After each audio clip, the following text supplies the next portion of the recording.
Everyone, it says Stansby, or Standby. I'll just wait for a few people to come on. Can you keep it? Don't go. I'm going to put it on private, Brian. Oh, that's right then. Calm down.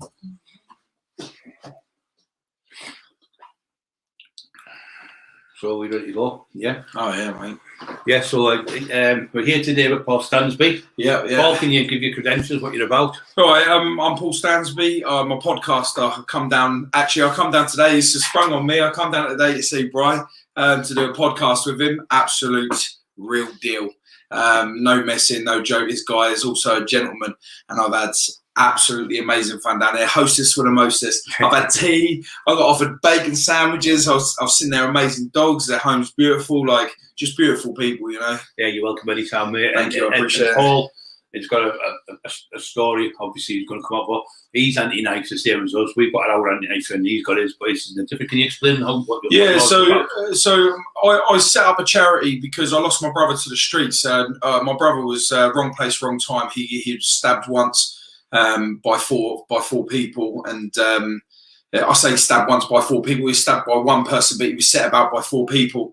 Unfortunately, we lost him, and for me, that was just like Brian is to you guys. Such a strong public figure to me. He was my dad. He was my brother. He was everything that I am today, you know. And I wouldn't have been without him. So losing him was such devastation. Really caused me to go in myself to find out who I am, to be able to put myself back out there, turn this negative situation into a positive by spreading a message of knife crime, you know. Did you go through a period, Paul, because my brother committed suicide through he'd been raped as a kid? We didn't know that, and he was on drugs and all sorts of things, and we said, what are you doing on drugs? And we used to go mad with him, but we didn't know the story. Obviously, we'd been raped and everything, so he committed suicide, but I blamed myself for a long time. Did you ever do that? Yeah, I still, even today, I'm still struggling. It's been 5 years. February the 8th just gone. We've been with his anniversary of his death. And I do find a lot of blame because whenever he was in trouble, if I was ever in trouble, we'd always be together and sort this situation out. But this time it was completely out of our hands, you know. With this, it was, again, wrong place, wrong time, you know. So just four people felt that it was right to make the decision to take someone's life that day. There's no Paul for no reason whatsoever. Yeah, well, was it a bit of beef or something? No, what it was is my brother, he did have a problem with drugs, you know, and he'd gone. The person who he'd normally get his drugs from, he'd been arrested. There was no drugs there, so he then found another line, a drug line, so he can go and get his drugs. Yeah. So he was a new face to the drug line. The rumours had it that this drug line had been tipped off that they were going to get robbed by another gang that was there. So when my brother turned up to the line to get his drugs, they automatically thought it might have been him. So that without asking, they just set upon him. Right. So it was mistaken identity, wrong place, wrong time. Right. He felt the brunt of it. And did the perpetrators get caught? Yeah, that was a lot of hard work. I put in some groundwork on that. Of course, when it all happened, I thought like how I used to think, how you used to think. You know, revenge was key. I literally went and see my mum. From that point, I knew that I had to go and kill four people. Right. You know, and that was the mentality. That was the mentality then. Yeah, that was the mentality then. Yeah, and this was before I found myself. You know, like I'm going through the stages of how I would think, how you thought back in the day. You know that. You've took my brother's life. I have to take your life, and that carried a lot of guilt because I wasn't there to save him. Yeah. Even though he was my big brother, I was always there, you know, and it was really hard for me. So I went for 7 days. I went on a rampage to go and look for these people. I come close, very, very close to these people, and the police managed to catch them before I did. But there was a massive manhunt on for these guys because they knew that if I'd have got to them before the police did, it would have been carnage. Yeah, so looking back, do you think, looking back at it, it's hard, isn't it? Because you can say, if I'd have done this, and if I'd have been there, if I'd done this, you've done that, you beat yourself up, don't you? Have nightmares on it. You'll wake up in the middle of the night and think, and you'll wake up and you'll think, I'll just go and see you, Peter.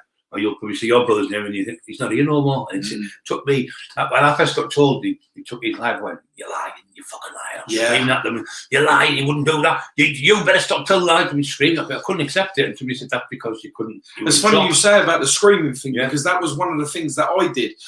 You know, when I found out, I couldn't do nothing. I couldn't cry. I couldn't nothing. I was just screaming. Cry. I was like, you know, and I know that would never have brought him back. And I know that, you know, I'm so mixed with emotions, because I'm thinking, if I would have been there, he wouldn't have been dead. Yeah. You know, if I would have done this, if I would have done that. Yeah. And, you know, the universe is a powerful thing, you know, like it's not a case of what we could have done. I feel like that day that these people made the decision to take a life, and I don't think it would have mattered whoever it was that day that turned up for drugs. If your face wasn't recognised to them, they had their full intention to kill someone in the wrong that day. place at the wrong time. Yeah. Sad, really sad. So what steps have you done now to counteract that, to help other people to understand that knives are not the right way to go forward? Well, I mean, about a year and a half after I'd lost my brother, I started focusing on the way that I was trapped by the criminal system, by people in society, by charities, things like this, to be able to help my brother's children be able to get through it, you know, and to help the families of everything that happened afterwards. You know, a lot of people don't understand, but the devastation that comes from being affected by knife crime, being affected by someone that's been taken via murder, is so extensive that I don't think there's nothing in place. No. So I started seeing loopholes in the system of where they were failing the victims. And when I say victims, I mean the family of the people that have been taken. Right. And from that, I set up a charity, me, myself, and Jamie Hart, my cameraman who done the podcast with us today. We set up the charity to be able to help raise awareness with what we were doing, and we target our area, which is the main area where we're from, to try and help the gangs, you know, get on, stop carrying knives, you know, drug dealing. And it is very hard, but it's really rewarding, you know, because it's working. The things that we've done over the years, like setting up charity events, helping kids get into gyms, you know, educating them, going into colleges, going into schools, doing the podcasts with people like yourself, you know, people that people will look up to as being such a big figure in the underworld, to be able to sit here and say, none of it is worth it. You need to stop it now before you fuck the rest of your life up, you know. Sorry for the language. No, you can swear, because that's what it's all about. But the thing is, what you're doing, your brother be sitting up there now, he's in heaven, he's proud of what you're doing, and my brother's the same with me. But we can only help people because we were broken then. Now we've fixed ourselves. We were broken then, now we're fixed. So we're trying to fix other people who are going down the same path we were in. We were lucky he never got killed. I should have been killed 1,000 times over, as I've said this before. But I've been lucky to be staying here now. I'm helping the kids up to date. I'm whatever the knowledge we know, and you're doing the exact same, Paul.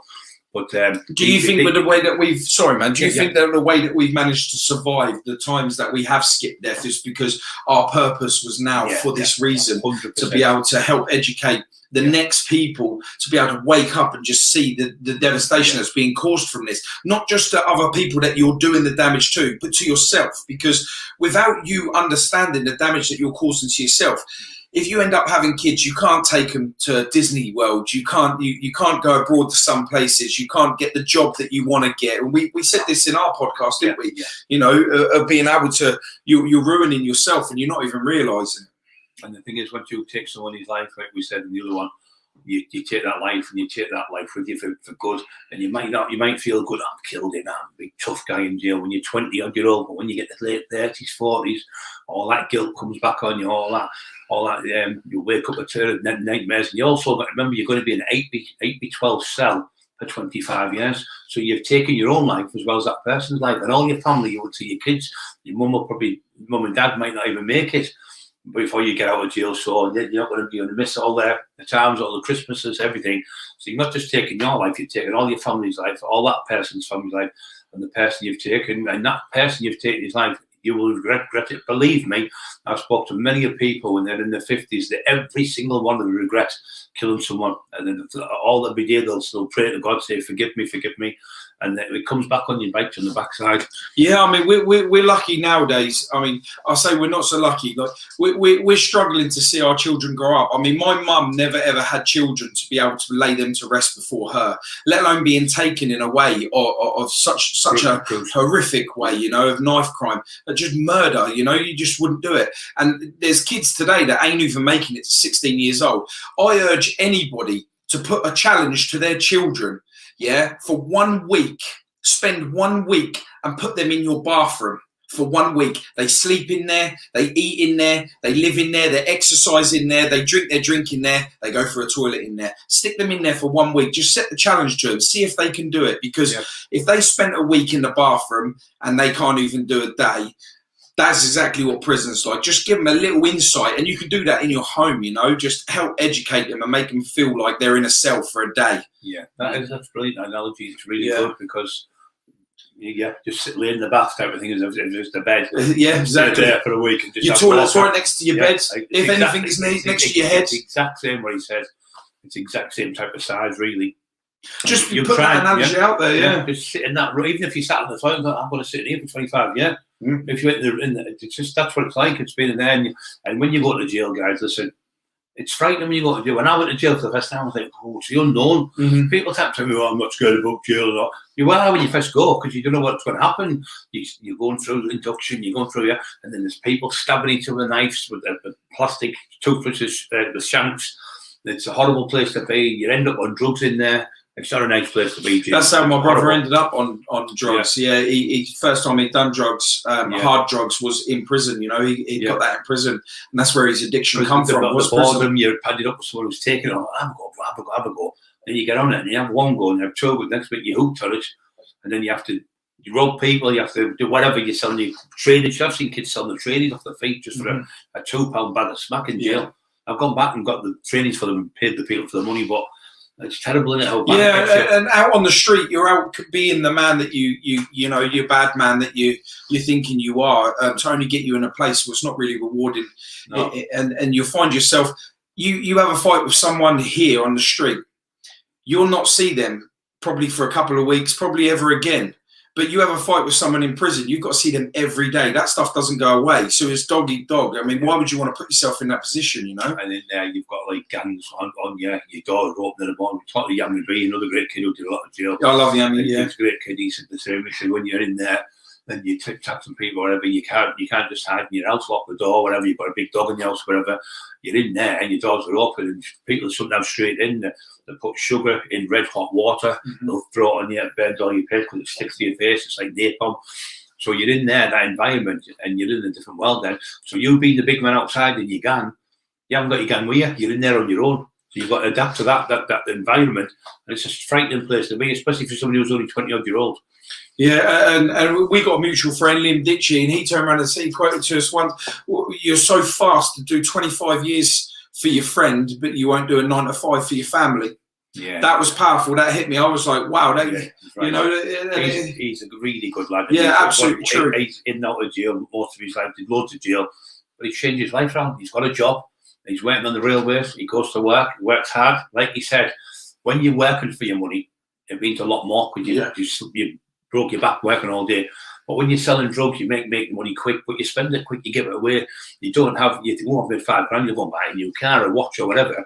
It just lasts 2 minutes. You're buying your friends, you're buying your respect, you're buying your loyalty, and when it comes down to it, you go to jail. Nobody sees you. Then no one sees you. No one's coming to visit you. No one's writing to you. No one's giving you the money like they claim that they're going to. You are truly on your own. What you are, really, I was the same. I used to go out, I'd take 20 people out drinking on the weekend, spent £5 grand.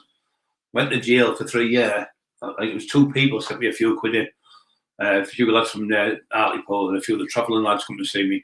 But no one bothered me when I got out of jail. I didn't have a pot to piss in because it had all gone. Yeah, it doesn't last, because when you're making that type of money on drugs and that, people all want to know, oh, hey, Brian, can I get one of them, mate? Can I get one of them to go?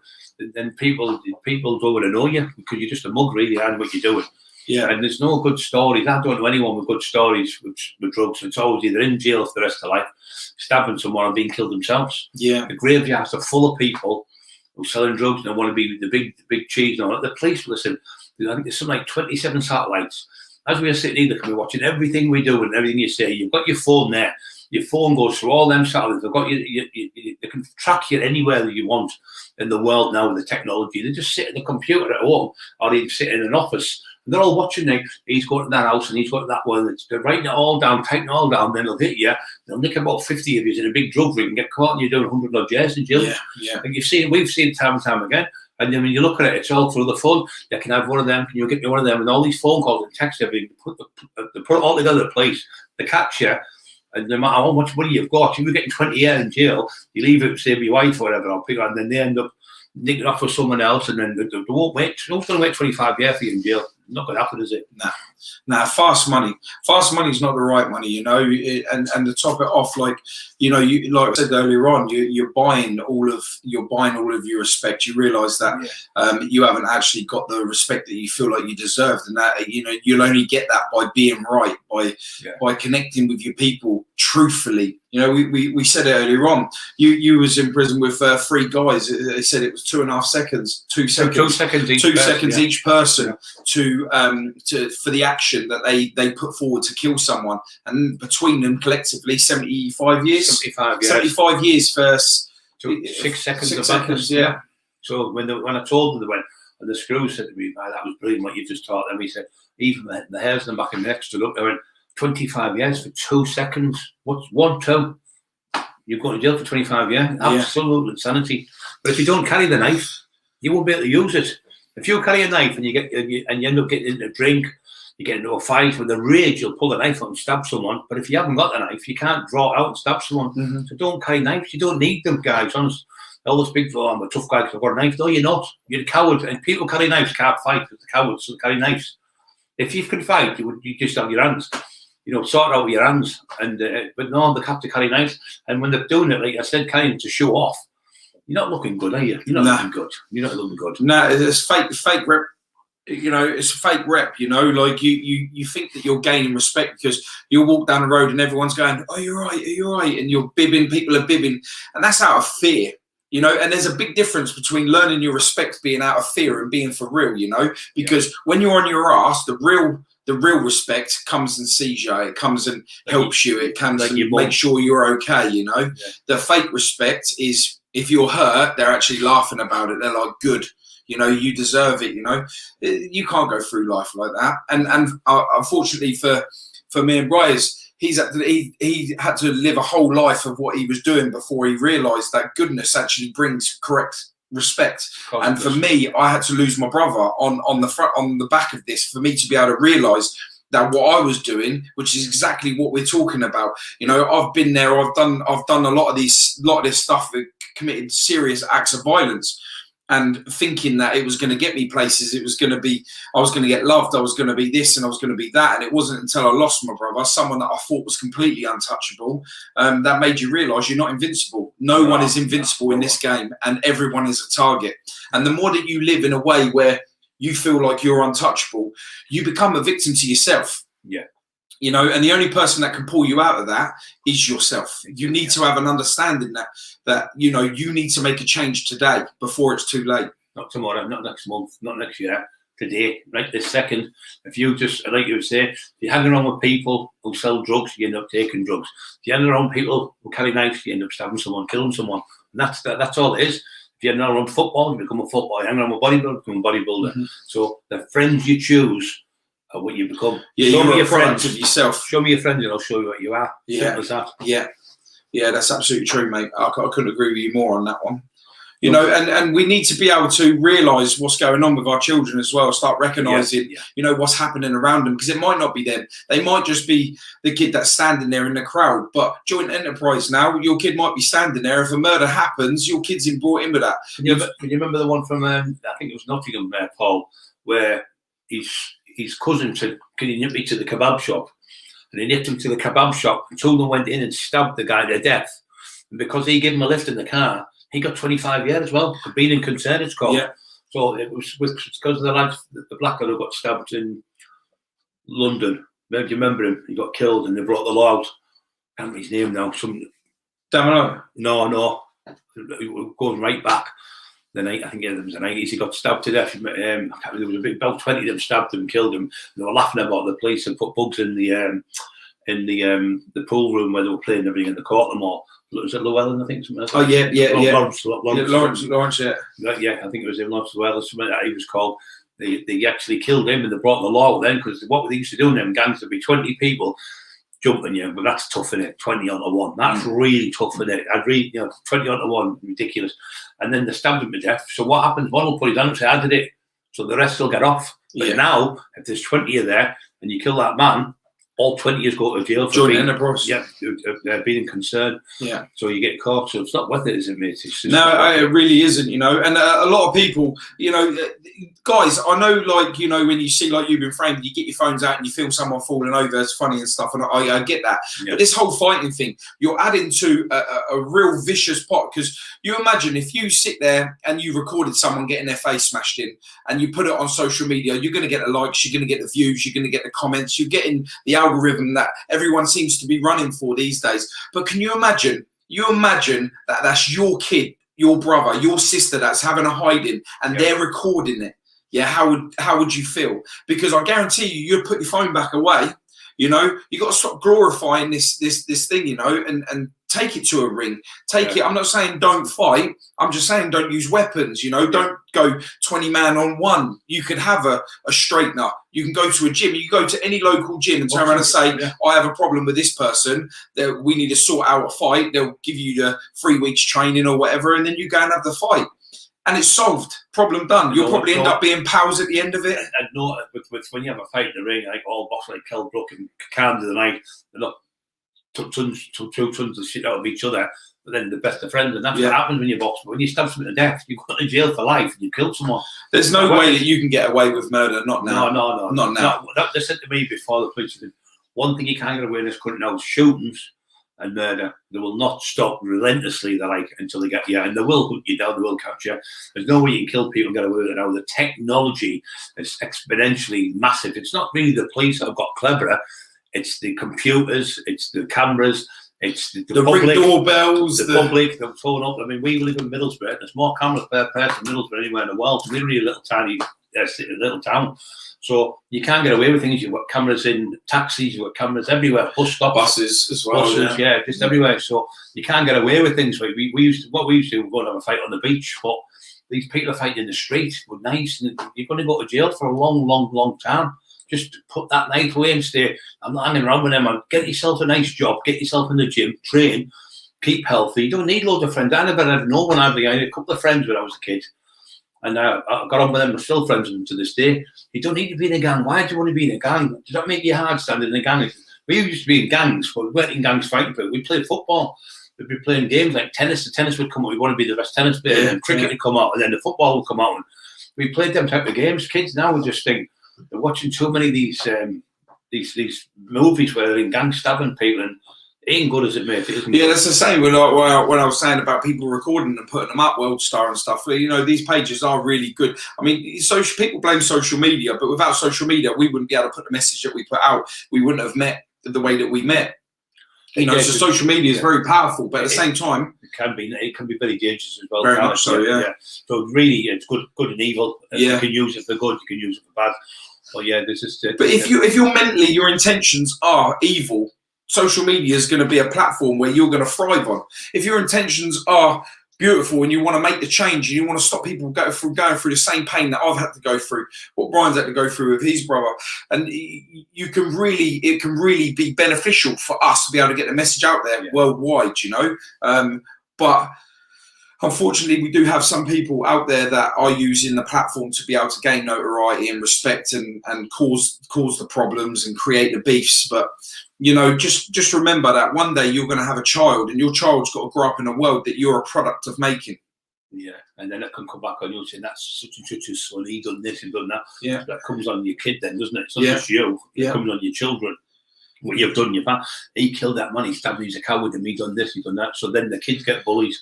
off through the families. It just never ends, doesn't it? It's just a vicious circle. And if your ego's big enough for you to think that no one would ever touch you, no one will ever touch your family, no one will ever target your children, no one will ever come for you because you believe that you're so bad that you're unstoppable. Believe me, you're naive because it happens. Read the papers every day of the week. Where we live here, there's somebody stabbed nearly every day of the week. And in Teesside, we're really little. Imagine like it's like where you live in places like London. That people are getting killed every day of the week. Every single day, somebody gets killed by a knife rambo.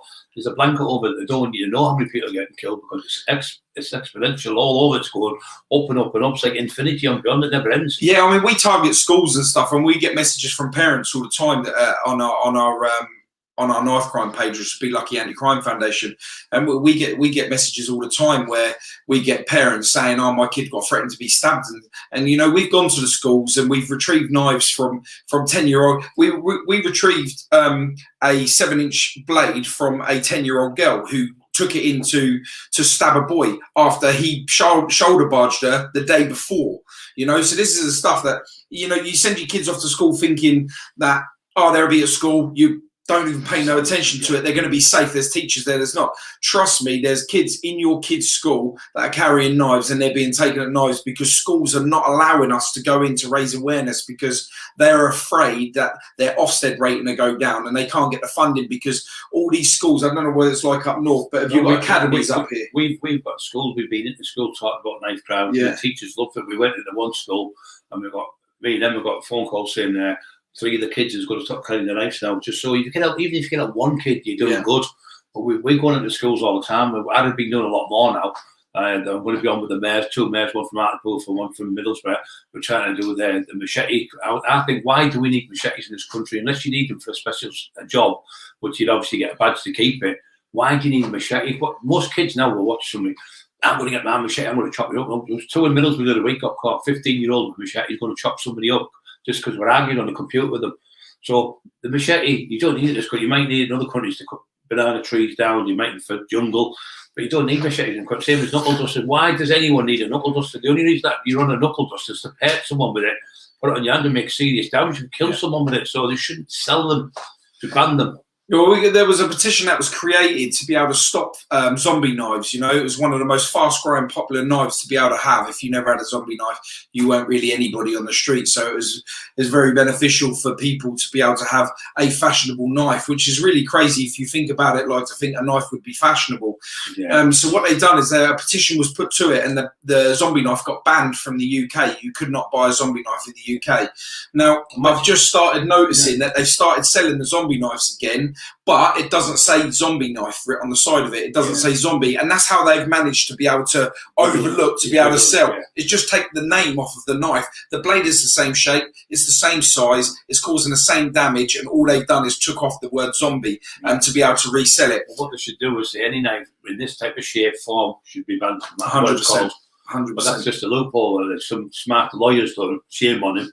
And they've got away with it, haven't they? And people are getting killed with these.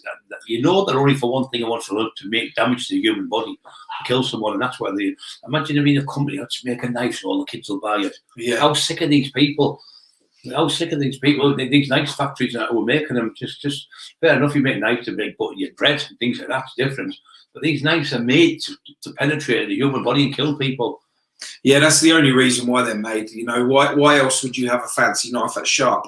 You know, like to be able to do it in a way where, you know, like we've said earlier on in a conversation that we had. I remember, like, you know, a friend of my mum's here used to have like samurai swords on the wall and stuff as ornamental. Yeah. Now you guys are literally buying these knives, sticking them in your trousers and throwing away the stand. They're no longer an ornament anymore. No. You see it as an object to be able to cause destruction.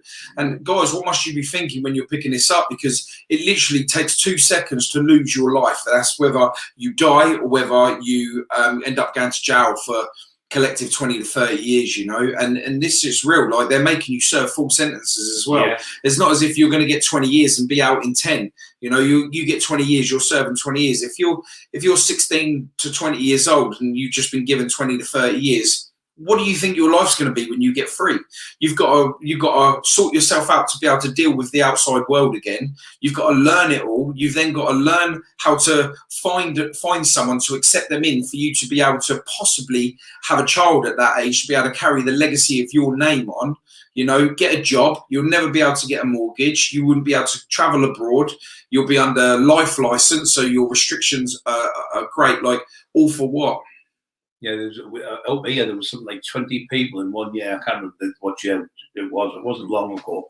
I think there was 20-year sentences for about 10 or 15 to 12 people, I think it was, and the others got 33 years recommendation. Some of them were only 18, 19-year-olds. Wow. 33 years recommendation before you can get parole.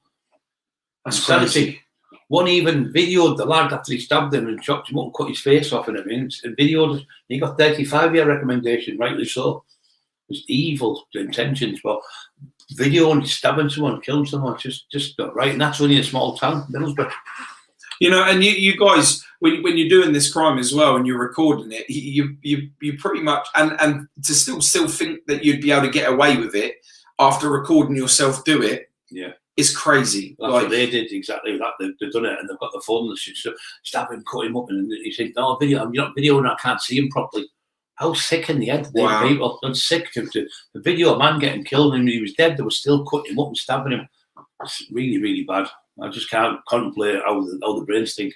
Yeah, I mean, you know, be able to, I know what it's like to lose a brother to knife crime, but to be able to witness that and view the death, yeah, would be absolutely horrific. I mean, you know, since I've lost my brother, I've put all the negative to a positive to be able to keep pushing forward the message. I said, but at the same time, I'm creating a positive. I'm suicide watch on my mother. You know, my mum, it was her firstborn baby. You know, yeah. When you bring a child into this world, you don't expect to say goodbye to it, like I said earlier on. But this is my mum. My mum had him very young. She still had bad days. Yeah, mate, she's an absolute mess. I say that when my brother died that day, my mum did as well, because I don't recognise who she is now. You know, and this is the after effect. This is the trauma, and this is what doesn't get out there is people are not realising the ripple effect that comes from your mum, your brothers, your sisters, everyone that's affected by it. My mum's mental health went down. My mother was when he took his life, and she's never been the same. You know, she's been really poorly with the mental health as well. She's had a stroke and everything through it, and that was all through my brother being taken his my stepdad, he had a stroke the next day after he found out my brother died. He had a stroke the next day, so I totally get the stress from that. So, you know, the devastation is so extensive, it's unreal, you know. And like I say, I lost my mum, I lost my sister that day. You know, my sister and my brother were like best friends, and you know, she slipped into drink. They really did do a number for a split second that day that they choose to take the life. They really have spent. We're serving the life sentence. It's us. So you still feel angry, Paul? Yeah. You know, a good friend of mine, Michael Emmett, he turned around and said, I mean, you probably know Michael. He knows Shane and that. Like, he's a real top guy, and he was talking to me about forgiveness. And you know, I said to him, I don't think I'm ready to accept that forgiveness in my life. You know, because these took someone so special away from me without choice. I don't think that they have the ability to be able to be forgiven. And he tries to explain it to me, but, you know, I'm not so sure on that one. You know, I'm like right now, I know they're locked up. There's nothing I can do. And I'm doing better things now because of it all, trying to help raise the awareness to try and protect these young kids, try and stop these kids from dying, try and help educate parents to stop their kids from carrying knives and just looking out for the obvious, like, oh, if I had 10 kitchen knives in my kitchen and there's only 7 in there, they're going somewhere. You're not just mistaking them. If you know that you no longer have 10 knives, it's because your child has took it outside, you know, and probably to protect himself. And a lot of these kids, they're taking knives while they're carrying knives, so I've got to carry one just in case they pull it out of me. But you've got 50%. That's half the chances of you being stabbed with your own knife. Yeah, that's right. Somebody else said that. The chances are you take the knife out, you get it took off you, and they stab you with your own knife. Yeah, it's happened that many times. It's happened in Thornby a few times with people have been killed. But the thing is, if you haven't got that knife, your life's at risk, and neither is anyone else's. So it's just showing off. And when you look at the statistics and they say, well, I've got to carry a knife because they're carrying a knife. If you've got 50% chance of survival or 50% chance of death, if they're carrying a knife, run. you're not a coward because you run. But then if you've got a 50% chance of taking that knife off them, take it off them and run. Don't use it on them. Don't sit there and be like, well, he was going to do it to me, so I've now got to do it to him. If you get the chance of having that knife off, just leg it, because you're saving his life, you're saving yours, you're stopping trauma to your family, because believe me, no parent wants to bring their child up to go out and commit offences this way to cause a devastation, or even put their life. I never brought my kids into the world to be able to watch them die because of I'm teaching them that it's okay to carry a knife. I'm not being aware of what my children are doing.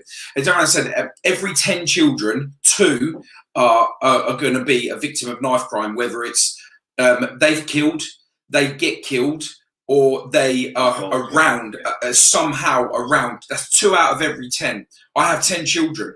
2 of my children, I've got to come to realisation that 2 of my children out of 10 of them are going to be affected by knife crime. And I've got to live with that. So I now put things into place. And don't be that person that stands on the side going, oh, this person's got a knife, this person's got this. What are you doing about it? Because you joining us and joining the message to be able to help prevent knife crime from happening will truly save lives a lot faster than just one person on a mission, you know. And another thing that the parents have got to sometimes check, like you said, because we did a talk, and there was a policeman and a social worker there in one of the schools, and the policeman said, you wouldn't believe they'd have them camcorder things, whatever they have on their head, but that on the technology, there's a body cams, and they're on the bikes, like the police will ride on pedal bikes up here. And they'll go somewhere with their kids and they'll say, my daughter wouldn't do that. So they'll go, just watch this thing. And they'll put it on the tin and go, oh, they can't believe the daughter's that bad, or the son, they can't believe. And I'll cut your head off, I'll smash your face and I'll stab you. And they're like, they're shocked. A lot of people are just assuming we are talking about boys, but really girls as well. Yeah, 100%. You know, and like I said to you, the 10-year-old that we took the knife off at school that was carrying a 7-inch blade, that was a girl. She was going in to stab a boy that shoulder barged her. Like, what mentality is she been told that that's okay? Like, where is she viewed that that's okay to, I know, he pushed me, tomorrow I'm going to bring a knife into school. That barely fitted in the school bag to be able to go and stab this boy, where he's 10 years old. The knife, a 7-inch blade, you would go all the way through. Why would you be thinking like that's okay at 10 years old? You know, it's just doesn't make sense, does it? It doesn't. And to get where they've got that from it's beyond me. You know, to think, oh, he's pushed me, so I'm going to stab him to death. Life is education, and it really is. It's all about, you know, knowledge is power, and believe me, if you create the knowledge that of what your children are doing, what they're up to, what they're surrounding themselves in, you can save your child's life. And for you to sit there and think that it will never happen to you, believe me, I was in that same position, and what an eye-opener it was when I got kicked down off my high horse and I realised that you're not unstoppable. You ain't too powerful that no one will touch you. There is no fear out there that would make you bypass any time that you would not get affected by knife crime. See what I think we should be going to the grassroots. The kids that are, like, say, 9 to 11, going in them schools, the primary schools, and teaching them what knives can do, what drugs can do. I think there's so much you can learn them. When I go and we teach the kids what knives do, and we ask any friends who have knives, do you know anyone carries a knife, to put their hands up? And we talk to the kids. I mean, my wife have done it quite a few schools, and we've got brilliant response off them. But I think if you teach them at an early age, people say, no, get them off the stony path. No, don't let them go on that path. Before they go on that path, and they're on that path to crime and on that path to carrying knives, teach them before they get on that path. It's no good when they're 14, 15-year-olds and they're selling drugs and making money from the drugs and what, made £100 here. They're making more money than mums and dads. So they're not going to go for a work and get a job. So they'll stay, tough me, I'm making £100, showing off to the girlfriend, buying them stuff, you know what I mean? So that it's all that shiny objects and all that stuff is just an illusion, because at the end of the day, they either get killed or they're going to get caught with the drugs as well. So don't go down that path. Don't get them before they go on that path. We need to get in the schools and start speaking to people like yourself, Paul, like myself, going to the school, teaching the kids what it does. Yeah, 100%. Yeah. And I'm going to reiterate what he's just said and echo that back out there. You know, when you sit there and you can go to a job that'll earn £300 to £500 a week, you're grafting for it. It's your money. You haven't got to worry about the police. You ain't got to worry about being attacked. You haven't got to worry about being robbed. Now, you go out and you go and sell drugs. You might be making £1,000, but that extra £500 that you'll be making, that comes with the fear of being jumped, fear of being killed, fear of the police, fear of going to jail, fear of having your house raided, curtain twitching, everything else. But I promise you, that extra £500 that you make on top of your legal £500, yeah, to be able to gain your respect, you will spend that on bollocks. Like that. You'll spend it on bollocks trying to make yourself look fly by buying everybody drinks that no one cares. Of course, you're going to accept a free drink and you're going to get a hello and a handshake, because the next time I see you, I'm going to shake your hand because I'm going to get another free drink, you know, like all fake respect. So, you know, go legal, go legit, do your thing, be pleased, be someone that you could look in the mirror and be proud of, you know, and just know that whatever it is that you're doing, when you do have children, or if you do have children, they can look at you and go, yeah, Dad, you had it hard, you struggled, you really, really grafted, but I love and I respect you for that. You know, you're saving your child's life because they're going to follow you. They ain't going to be going to the streets. Because when you see what you see at home, you end up doing on the streets. My dad's doing that, my mum's doing that, so I'll do the same as them. So they become the product of what you've done. So then the next one goes on generation after generation. You'll be the first ones to stop it now. Stop today. Break the cycle. Yeah, exactly. Stop it and stop that now today and think, I need to get myself right here. What these two guys are talking about, right? The thing is, once you've lost that child, it's gone. There's nothing, no way getting them back. They're gone. You wake up and you're like, you're crying, you know, for no reason. You think, but it's because you've lost a loved one, like Paul said. And it stays with you the rest of your life. It never goes away, the pain, no matter what. It's every day that I think about my brother. I always keep thinking, I went there. I seen him on the Tuesday and he died, I think it was on the Friday. I thought, oh, he's all right, and this and that. And you go through all these analogies and you go on and on forever, but it's not your fault. And you know what it is? The other thing as well with just life in general is, you know, the last words that me and my brother had, you know, we had an argument, typical brother argument, you know, but the last words, it was like, oh, fucking, I don't want nothing to do with you no more.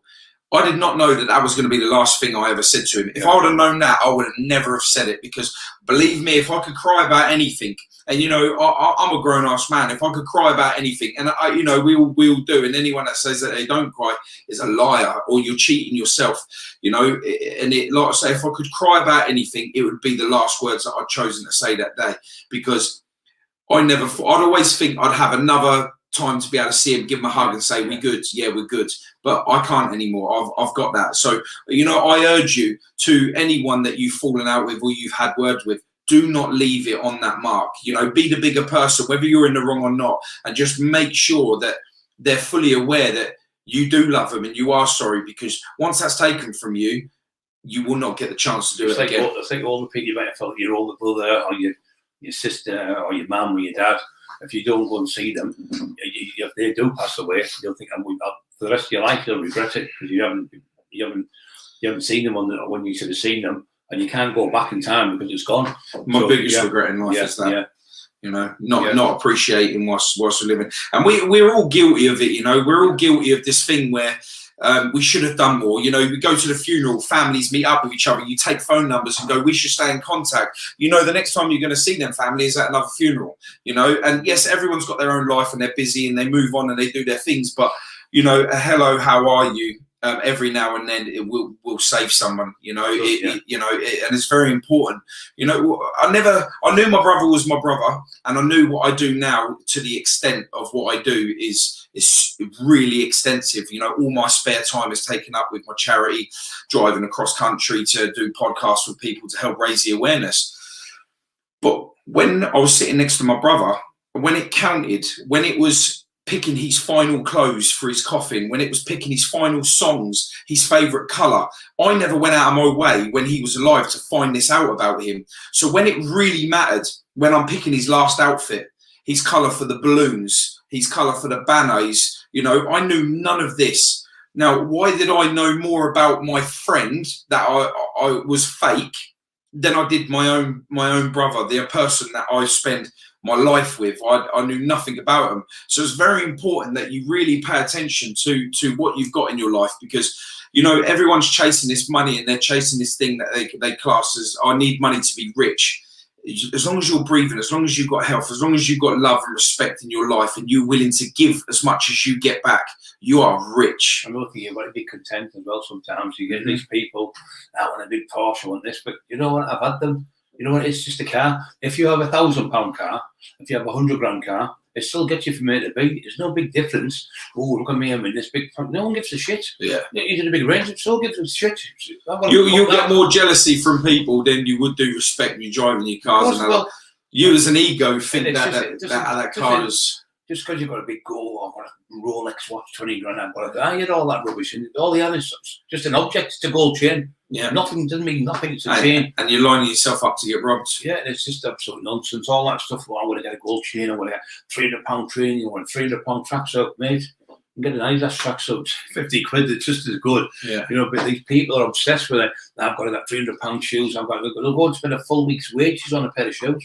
They might only went 2 or 3 times, just madness. Yeah. It's not all about what he's got, she's got, he's got, I've got, all that crap. Forget about what the Joneses have got.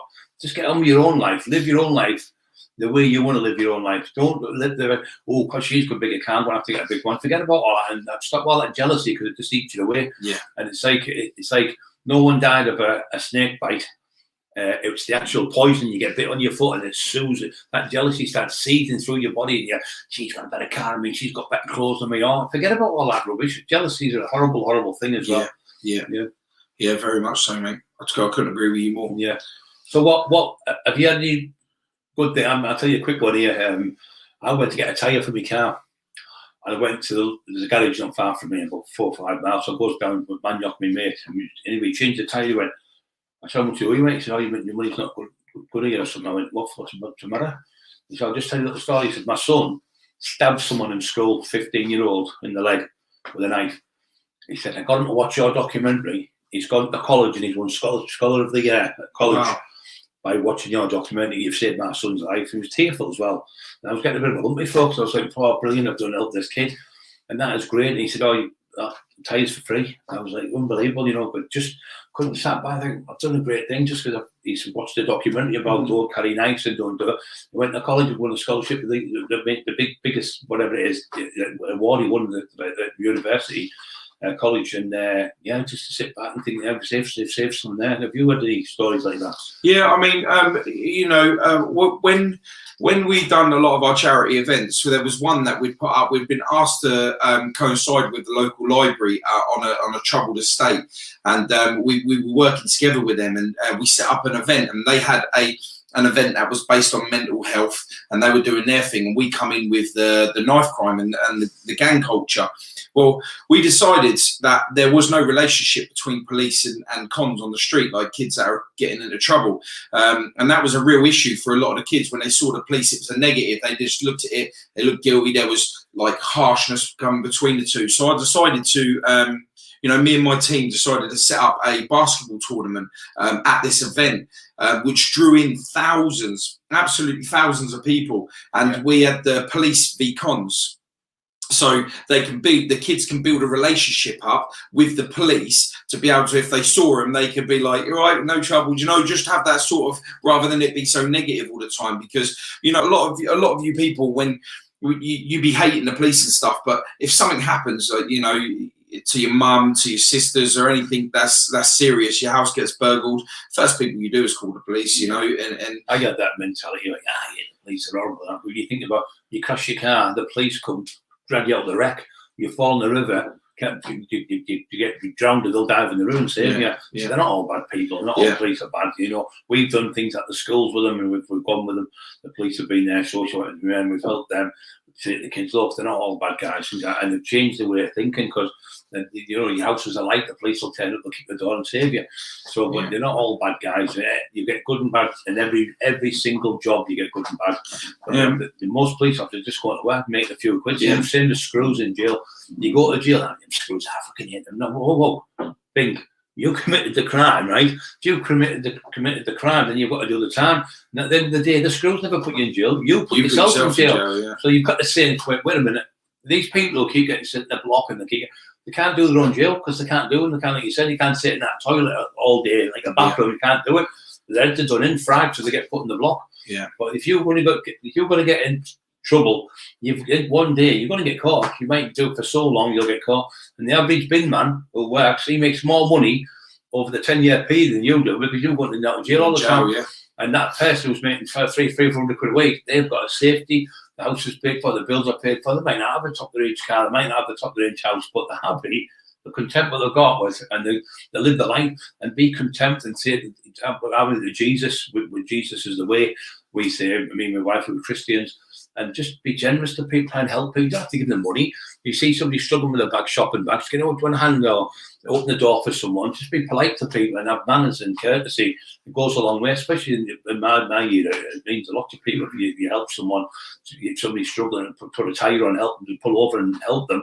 It's not always about yourself, you know. And when you go to bed at night, be positive thing. We'll have a great day tomorrow. But you get people that get out of bed, stub the toe and go, it's going to be one of them days. So then, because you're looking for a negative, you'll find all the negatives. Yeah. Oh, I've got a gas bill. Everyone gets a gas bill. Yeah. Oh, I've got a puncture. Everyone gets a puncture.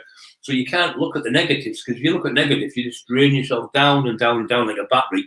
Just drains you. But when you think, oh, it's only a punch, I'll fix it. And here's another one. Oh, I've got to go to work tomorrow. Be thankful you've got a job. Yeah. Be thankful you've got a job to go to work. So, yeah. Yeah, it's very important that when you do wake up and you start your day on a positive, like, you know, like he said, you know, you might have to get up early, but if you're tired, it's because you stayed up too late the night before. It's just learning how to adjust yourself to the quality of life that you're allowing to have yourself, you know. Well, look at you today. What, 4 o'clock you set off? 3:30 this morning, set up to come down here just for the message. You know, and the message. When you see the podcast, you'll see that the message is pure, just like it is here today on Brian's one. You know that. I'm just saying, Paul, how people think you just sit on here and do it. It's hard work. It's so hard. It's so draining. I get like say 20,000 messages, and I try to answer everyone. My hand's bad, and I've got one finger I'm doing it with. Yeah. And I've got a lot where I've said the same thing, predictive all the time, but I always try to help everyone. And then people go, "Oh, you never text me, Brian." But there's been 27,000 messages in one day, and you're like that. 4 o'clock in the morning, talk to people, and then there's messages, and then some people get upset. Well, we don't mean to do it. We just haven't got the time to do every single message. Yeah, and if you think about like some of the things that I do with like the podcasts and stuff, I first started off podcasting victims. I still do victims now of knife crime and stuff. So you imagine that I'm going through the trauma. I've not even grieved or anything yet. I've put myself in a position where I need to be able to get the message out there to be able to make people realise the damage, so they don't feel how we feel as a family, which is literally destroyed.